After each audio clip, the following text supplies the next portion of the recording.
Good morning, children. Welcome back. New year 2021. I hope it'll be a better year this year. Not a good way to start a year by going online and teaching, but still, the concept of education has to go on. The purpose of education has to go on because it's a right that you have, and you have the right to be educated. So we have to continue this thing. No matter what comes, pandemic, any global crisis, this cannot stop because this is what has taken the human race further and come a lot ahead of what we were many years back because of education. So this cannot stop. This has to go forward. Okay. So it would be great if I could be in a classroom right now, facing you children, talking to you and introducing you the concept of physics of class 8. But still, we have the medium of technology, with the help of which we can talk to you. So we go on to the first chapter, matter. So I'm still using the same book from last year, Living Science, Physics 8, Ratna Sagar. Okay, so try to get your book as soon as possible. It'll be better for you if you get it on time. It'll be easier for you, but still, if you don't have it, I'll be teaching you. You just listen to what I'm saying, it'll be easier for you. Okay, so the first chapter that we have is matter. Okay, so you must have studied about this in the lower classes. What is matter? Is that okay? And I haven't been in the class right now. If I would put this question, so many children would give that stable answer. Anything that has mass and non-base space is called matter. Okay, that's the stable definition, stable answer that has been given to you, that you have memorized. It's good. Sometimes certain things you have to memorize to use it later on, or it comes in handy later on in your life. Right? So it says out here the smallest particle, we'll have to refer to the book also. The smallest particle of dust to the largest star in the universe, star, our sun is also the star, and even human beings, everything is made up of matter. Understood? Anything you can touch, feels, it's like, everything is made of matter. All matter exists in one of these three states, either a solid, liquid, or a gas. Okay, so characteristics of matter. All matter, regardless of its physical state, is made up of elements combined with each other in different proportions. Now comes to the question, what are elements? Elements, they are basic building blocks of matter. It's because of elements that matter is there. There are terms called atoms and all. Basically, when you break it down to the lowest, we have come down to the atomic stage right in the school syllabus and whatever there. They are particles which have been discovered. Still research is going on. Okay, but for school level, we will stop at atoms and we will start dealing. We will go forward from there. Okay, so before I talk about atoms, I would like to talk about element. So the definition says an element is defined as a substance that cannot be subdivided into two or more simpler substances by any physical or chemical methods. Understood? Like an element is the end, right? Even if you break it into million pieces, each and every particle will contain characteristics and features about a certain element. Okay, you cannot say that I'm going to divide this into further. No, it's going to end at that. Okay, so there are 180 elements right now. We can maybe, as time goes by, maybe we can have many more elements. But for now, there are 118 elements, out of which 92 are natural and the remaining 26 are synthetic. That means it was manufactured by human beings. Right? If you go into this chapter or into this topic, there's a huge, in fact, we can create a huge chapter out of this. We're not going to that, it's just class 8. You just need to know the basics right now. Okay. So the smallest unit of an element is called an atom. Okay, what is an atom? An atom is defined as the smallest unit of an element. The smallest part of an element is called, the smallest particle of an element is called an atom. It says an atom is defined as the smallest unit or smallest particle of an element that may or may not have an independent existence. So what do I mean by this? May or may not have an independent existence, but always takes part in a chemical reaction. Okay? So that part which says that may or may not have an independent existence is, see, they are, if you go to the periodic table, there's a table, it's called the periodic table, which shows you all the elements. Okay, so there are certain elements which are called noble elements, okay, or noble gases. There are gases called noble gases like those argon, helium, neon, krypton, xenon, and all. Neon, you know, neon. You put in the lights, like you see all these neon lights in hotels and all in the night, they keep flashing.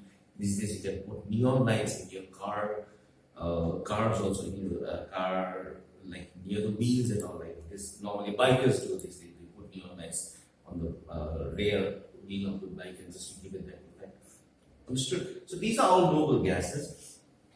They are chemically unreactive. The atoms of noble gases are chemically unreactive. They do not react with anything, so they have an independent existence. They exist in the free state. Okay, but atoms of most of the elements are chemically very reactive. That means they cannot exist in a free state. They have to react with someone, so they cannot exist independently or in a free state.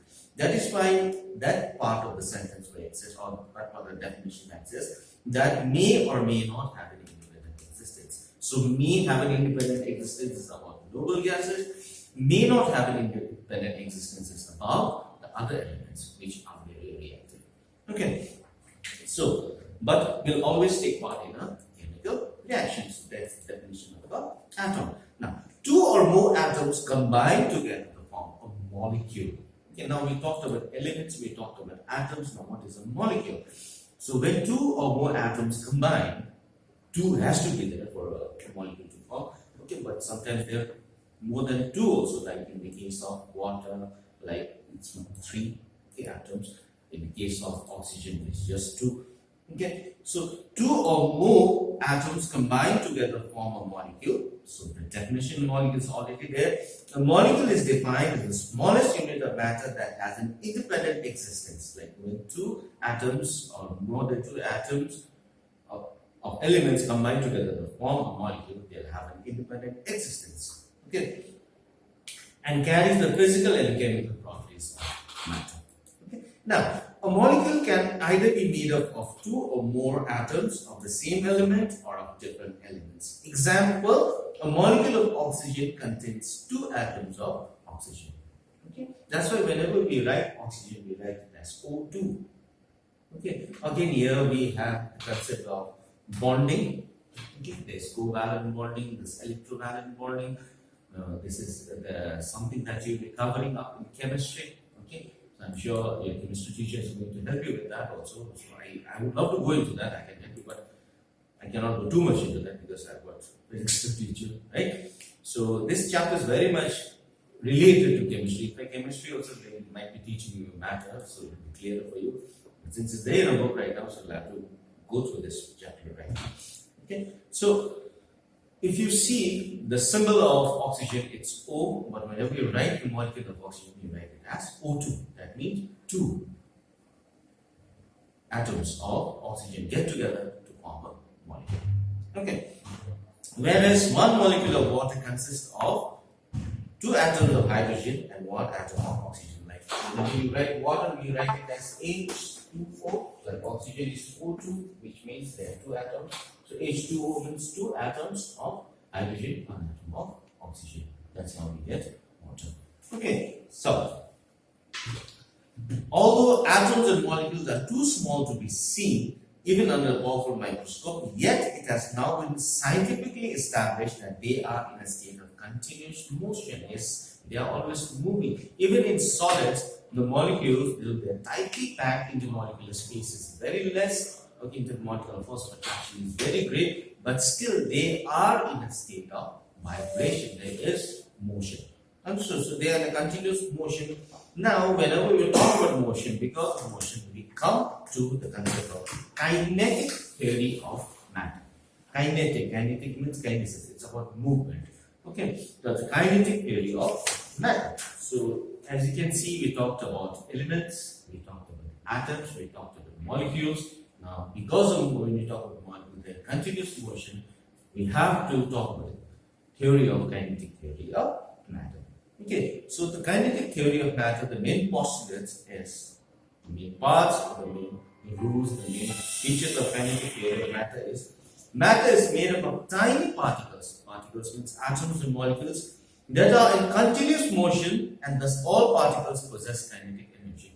Understood? See, if an object is in motion, it will have more force. Okay? So if an object is not in motion, it will have less force.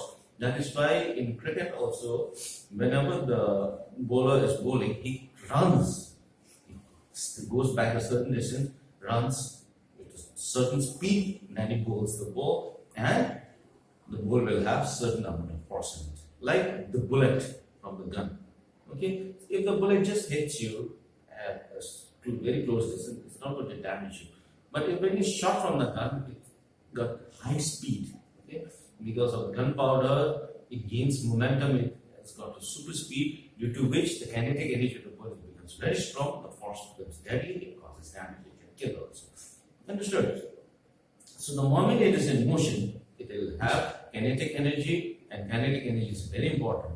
Okay, in physics, in terms of force, it's kind of directly related. Okay, now the kinetic energy of particles is directly proportional to the temperature of the substance. How is it proportional to the temperature of the substance? Higher the temperature, more the kinetic energy. Okay, higher the temperature, more motion, there will be more movement of the molecules, so more kinetic energy, more the molecule moves, more the kinetic energy. Atoms and molecules, the more they move, more kinetic energy. Lesser they move, lesser kinetic energy. The temperature increases the kinetic energy of the molecule.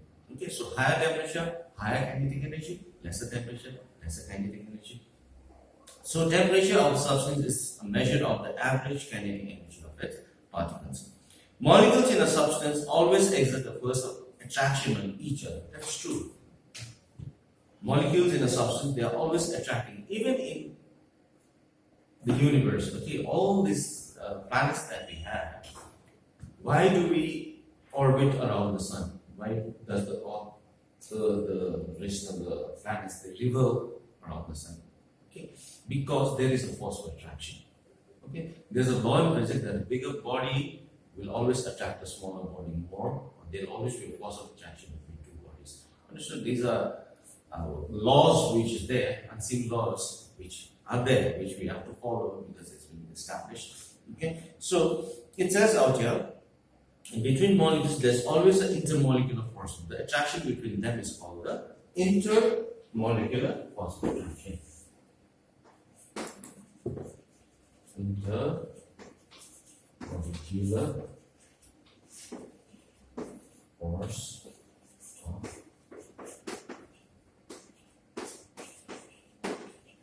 attraction. Okay, and the gaps between the different molecules, and they are gaps between molecules. Okay, the gaps depends, bigger, lesser, very big. We will be talking about all that. So intermolecular, there are gaps between molecules of a substance. It is called intermolecular space.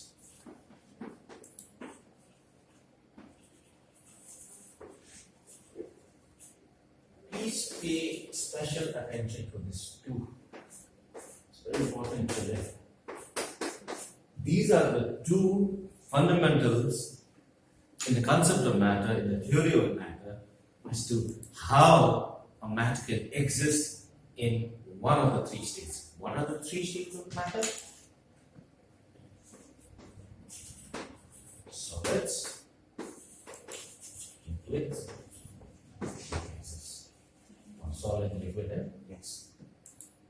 You know, based on this only, we have the concept of solid, liquid, and gas. Based on this only, they are later on scientific advancement, technological advancement that will take place. So much of changes coming about, things which seem impossible right now can be very much possible in the future. Interchangeable state of matter. So whenever we talk about interchangeable state of matter, I'm sure 99% of the teachers, students, school, syllabus, written text, they talk about ice and water. Right? So water, let's talk about water. Rather than saying ice, normal state we find is water liquid. Okay. Now you take an example of water. If you freeze it, if you minus the temperature subjected to it or given to it, if we lose this heat, understood, it starts condensing, it starts cooling down, it turns into ice. Okay?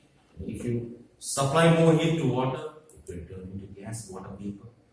Okay? Now, how does it keep changing these three states? It's only because of this intermolecular force of attraction and intermolecular space. Now, there are three case scenarios. Okay, I'll just go through that briefly, but then I will talk about this.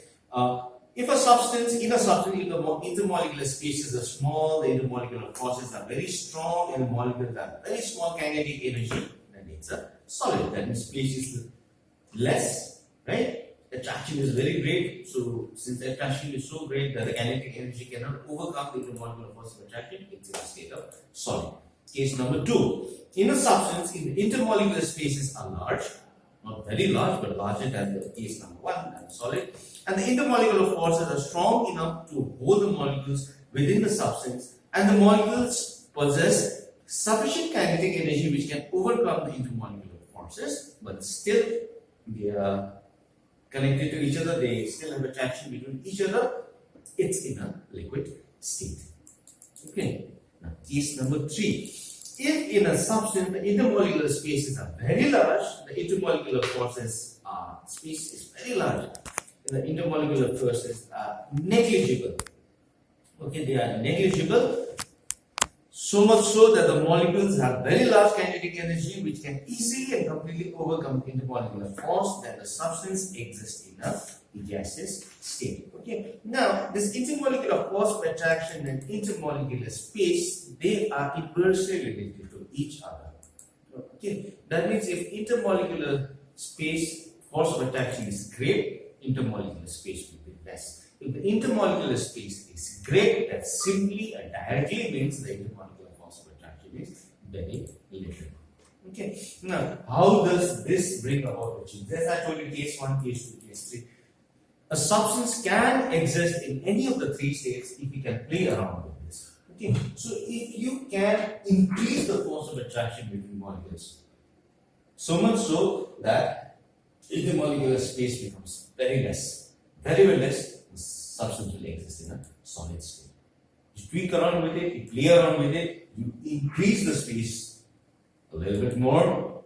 Okay, force of attraction is there, but this space is a little bit greater, will exist in liquid state.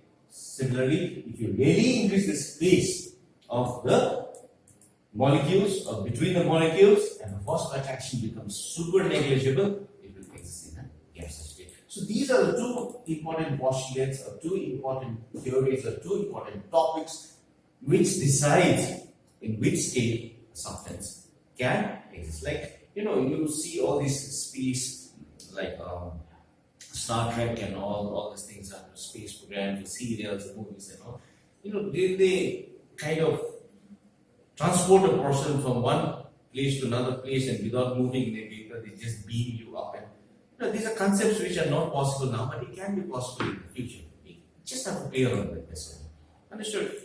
The concept of changing a state of matter from a solid to a gas and bringing them back or reconstituting them back out. It's all because of this. These are the basics, these are the fundamentals, the pillars of how a matter exists in any of the 3 states. Okay, now, so this is what we are going to talk about today. So we are not going to move further than this. There are properties of solids, properties of liquids, properties of gases. I will not cover this in one session, not in break. So just go through whatever I've talked about. Kinetic theory of matter, you should study the definition of elements, atoms, molecules, understand that. Kinetic theory of matter is very important. And why does a substance exist in any of the 3 states? Because of intermolecular force of attraction, intermolecular space. So it's important, children, to go through it. If you don't get it, if you have confusion, you can always get back to me. I can always clear it up. Okay. So thank you, children. Have a great day.